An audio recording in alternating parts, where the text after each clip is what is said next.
Support WrestleTalk! Give us a subscribe. Everyone into the Corsa, we're on the goddamn road to WrestleMania. Sure, the term road to WrestleMania has been so heavily trademarked it sounds more like an It's a Small World attraction than a series of events, but certain WrestleMania builds have contained some of the greatest, not just wrestling-based, but general storytelling in history. Underdog versus monster, brother turning against brother, dueling unstoppable gods. These are stories formed from ancient myth, from the gods of Egypt to the heroes of Greece, from biblical betrayals to Captain America versus Iron Man fantasy booking. During the It's a Small Road to WrestleMania, after all, WWE has created some of the greatest examples of these ancient tales, albeit with a few less murders and a few more grown men bellowing at Mean Gene. Buckle up, it's the 10 greatest WrestleMania builds in WWE history.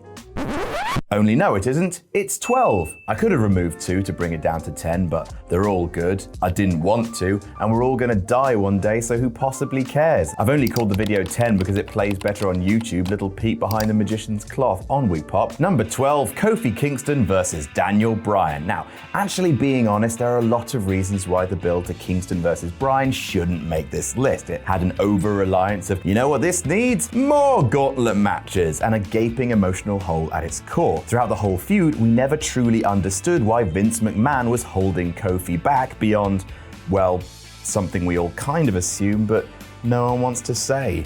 I'm not gonna say it, but right? Despite that lack of narrative bedrock threatening to derail Kofi Bryan to a series of forced, generic underdog tropes, there's just so much in the build that worked on a deep, true level. Kofi had been a loyal company workhorse for almost 2 decades who never reached his true potential. This was true. The New Day were real-life best buds who'd be willing to sacrifice their bodies for their boy Kofi. This was true. And then, the most beautiful poison of all, Daniel Bryan becoming so corrupted by the cult of his own journey that he discards Kofi as a B+ player. 1 million chef kisses. It didn't all work, but it was steeped in years of art and reality, both in Bryan's own journey and Kofi's gradual settling in all our minds as someone deserving, but never quite destined. Until now. Number 11, Kevin Owens versus Chris Jericho. Again, you could argue this shouldn't be on the list because this feud was ultimately mistreated in its conclusion. Fighting for the US title on the second match of the main card at Mania is not a fair representation of the epic scale of this feud. It's like Anakin and Obi-Wan settling their differences with a square dancing contest. Regardless of how it ended, the implosion of Kevin Owens and Chris Jericho's best friendship was 8 months of patient storytelling in an era where storylines either appear or disappear within the space of weeks or stall without any development. What's in the cage, Eric? God damn you! It was a tale as old as time. Boy meets boy, boy helps boy win the Universal Championship, boy disregards boy's ongoing emotional instability and tendency to murder his friends when his insecurities mount, boy gets a list, boy gets murdered, something about Goldberg's square dancing contest. Point is, KO and Y2J played it beautifully, and all the twists of their seemingly inevitable Greek tragedy hit so much harder for the careful pace of their brotherhood's destruction. Should have been for the big red belt. Number 10, The Miz versus Damien MIZDOW. Why is it that some of WWE's best stories seem to happen when they're not paying attention? Much like Owens versus Jericho, in terms of WrestleMania card placement, you can't spell Consolation Payday without Andre the Giant Memorial Battle Royal. Despite that, one of the biggest pops at WrestleMania 31 was Damien MIZDOW, aka Damien Sandow, eliminating The Miz, aka The Miz. The reason for the pop was that MIZDOW and Miz had been running a Virgil $1 Million Man style indentured servant abusive master angle for about half a year, just tinkering away in the background. MIZDOW was Miz's stunt double and began copying all his moves at ringside like a Groucho Brothers skit. It was funny and weird, and MIZDOW got over, which of course set the Miz's insecurity senses tingling. The Miz started cussing out MIZDOW in public, and it slowly built and built without any major complications, just slowly, to one big explosion of justice violence in a nothing battle royal, and yet one of the biggest and most satisfying reactions of the night. Number 9, The Rock versus John Cena. These days, big WrestleMania matches tend to be built in a few different ways. Either a big celebrity turns up after some saucy barbs on social media with a randomly generated superstar, or two wrestlers who complement each other thematically put the time and the work in and actually build something organic. The build to the first Rock vs. Cena match was a weird Frankenstein's monster of the two. The Rock was gone to make big, tough movies with his big, tough arms, but still popped up enough like Janice from Friends, so WWE still felt like his world, except this was John Cena's world now, and even though it had the "you've only got me for 5 episodes of Raw, make them count" feel of a celebrity angle, it was told over like 14 months. It was weird, but somehow it worked. Perhaps it was the genuine hype of a proper first time ever dream match before they did Cena Rock 2 Electric Boogaloo. Perhaps it was the fourth wall tickling promos that still felt sparky and a little bit dangerous back then. It was a giant, lumpy publicity wrestling hybrid, but at least the first time around it actually felt like a genuine collision of gods. Also, call this heresy, the build was actually a bit more cohesive than Rock Austin at Mania X7. At least this time they didn't make Nikki Bella the Rock's manager. Number 8, The Ultimate Warrior vs. Hulk Hogan. Speaking of weird gods running slap-ass into each other and jostling like oily seals, the Warrior vs. Hogan was a perfect storm of hype, intrigue, and weird dudes saying weird stuff about plane crashes. The established champion who'd held the belt on and off for the better part of a decade versus the white-hot prospect who spent the last 3 years rocketing through the roster like an unstoppable weirdo. WWE trialed the feud at Rumble 1990 when Hogan and Warrior came face to face for the first time, and the crowd popped an absolute bollock for it. From then on, it was a build riddled with firsts for WWE. Obviously, the first time these giant stars had ever fought, but also the first face versus face main event, the first winner-take-all title match, and by turning so many of its tried and tested face-heel challenger champion narratives on their heads, the result was hugely unpredictable and hugely engrossing. Also, all the promos were mad as chapstick, with the peak of course being when Ultimate Warrior advocated that Hogan board a passenger plane, storm the cockpit, and then crash it into Canada. Number 7, Bret Hart versus Owen Hart. Cain versus Abel. Artaxerxes II versus Cyrus the Younger. Liam versus Noel. History is full of brothers murdering brothers. WWE is of course no stranger to taking private family matters public. Weeping mums and quiet dads be damned. Matt murdered Jeff's dog. Cody and Goldust did something, and also the Bellas and that whole womb thing. But they never topped Owen versus Bret. Told over the span of a full year but peaking at WrestleMania 10, it was the story of Bret's heart slowly breaking as Owen let his inferiority complex turn him to the dark side. It progressed logically and with actual emotional resonance. Owen felt sidelined after being the only Hart eliminated from their team at Survivor Series, challenged Bret, who refused because of the effect it would have on their actual real-life family. They reunited but then imploded when Owen kicked Bret's leg out of his leg after a tag loss at the Royal Rumble, culminating in one of the best actual WrestleMania matches of all time. A story that realized when you have something to say, it's worth taking your time and saying it properly.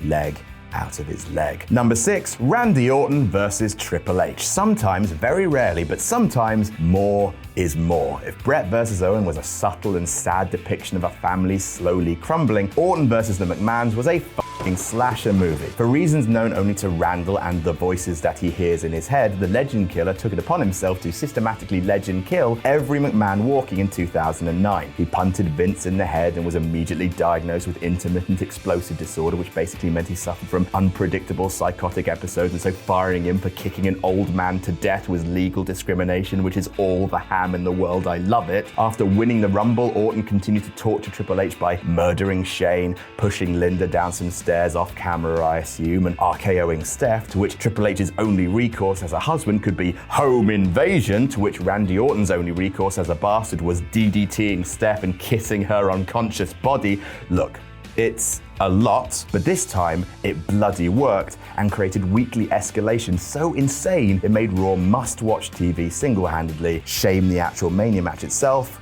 was dump. Number 5, Shawn Michaels versus The Undertaker 2. At Mania 25, Orton Triple H was handily outshone by Shawn Michaels versus The Undertaker 1, which is still heralded as, apart from Earthquake versus Hercules, the greatest WrestleMania match of all time. That bout's universal acclaim was the underpinning of the build to Michaels Taker 2 a year later, a foundation they built on beautifully. Ego, Addiction, the highest of stakes, it was all here. Michaels challenged The Undertaker to a rematch, but when Eerie Eric refused, HBK began to fixate on the loss. Michaels, not necessarily known for being the best actor on the roster, put on a masterful months-long performance of a man whose world was coming apart. His ex-husband filed for divorce, he had a breakdown in the Royal Rumble like he was in Marriage Story, and he home invasion the Elimination Chamber. Taker finally agreed to the match, but only if Michaels' career was on the line, which created a huge, unpredictable dilemma for the fans. Michaels was still wrestling like a man in his 30s, and Taker's streak was still a huge draw. It was impossible that either of them would lose, and what better build could a match possibly have? Number 4, Hulk Hogan versus Andre the Giant. Speaking of matches that neither man could lose, it was easier to tell stories in the mid-80s. There was only one pay-per-view a year for a start. That helps, but also there wasn't an internet, so you could make up any bullshit you wanted if it helped the story. For example, Andre the Giant had been undefeated apparently for 15 years.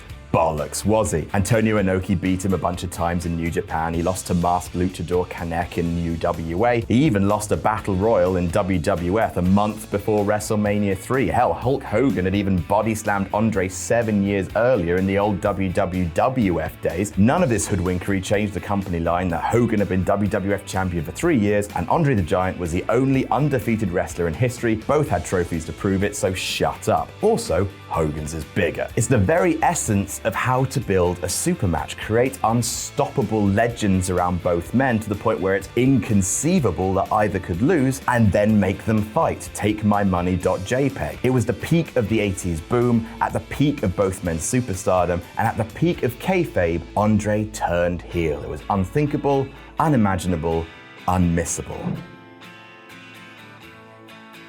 Number 3, the mega powers explode. You could argue that Hogan-Andre had more hype, but when talking about builds, actual crafted stories as opposed to lightning in a bottle circumstances born of fudge stats, to me, the mega powers exploding was the best WWE have ever intentionally booked. A story that saw the macho Mandalorian go from heel to face to heel again, and it managed to be completely absorbing with only 3 main characters. It's like Harold Pinter's The Caretaker, except Hulk Hogan is in it, and now I've thought of that, oh my god, I need to see that play before I die. I'm just going to lay out the whole build because it was so well told. So, Savage is slowly turning face in 87 and fights the Honky Tonk Man. Miss Elizabeth is shoved down, so Savage goes crazy but is beaten down by the numbers game. Elizabeth goes to the back and brings out Hogan to even the odds. Savage is now face and allied with the Hulk, so they shake hands and form the Mega Powers. Cut to WrestleMania 4. After months of working on the same page, despite he himself losing the belt in bogus circumstances, Hogan helps Macho become the new WWF champion and celebrates with him. Hogan and Macho then team again at SummerSlam, and part of them winning was Miss Elizabeth stripping off her skirt to distract the heels. From this point on, and especially at Survivor Series, Savage starts to become overly jealous of Elizabeth and her friendship with Hogan. Elizabeth begins accompanying Hogan to ringside for his matches, which puts her in danger, which makes Randy 57 flavors of cross. And at the Royal Rumble, Hogan tries to eliminate Bad News Brown, but accidentally dumps out Savage, who is now walking tightrope style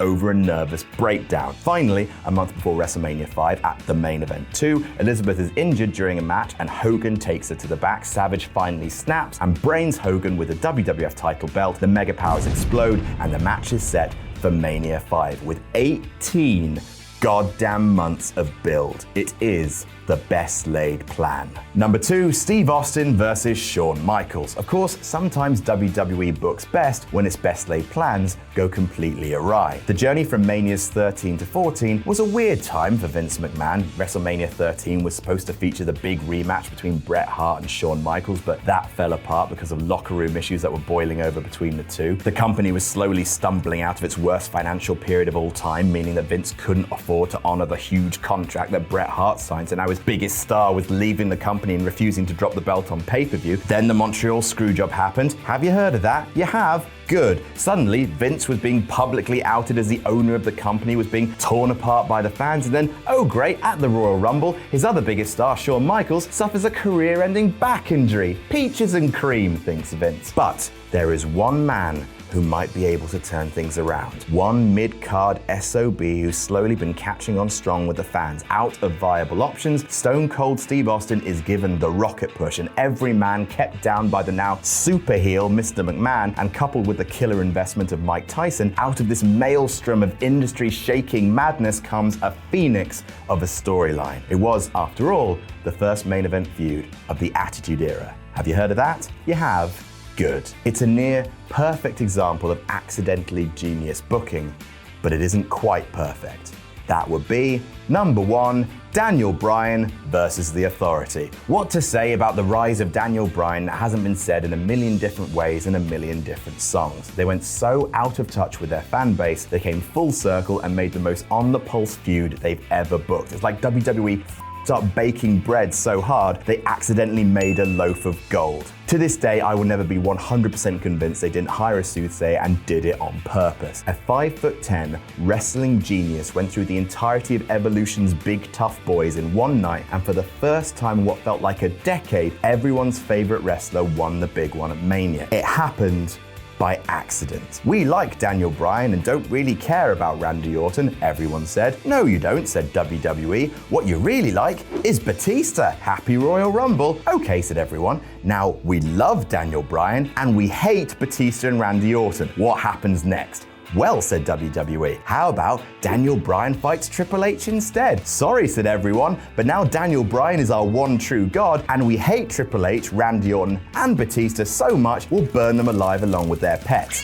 Fair enough, says WWE. Daniel Bryan beats them all? This is the only thing we've ever wanted our entire lives, said everyone. WWE, you're the best. Yes, replied WWE, yes we are. First try. And those are the greatest WrestleMania builds of all time. Let us know in the comments if we missed any out, and check out my fantasy booking warfare against Ollie or the latest news by clicking the thumbnails. As ever, subs and thumbs are always welcome if you're so inclined. Bye.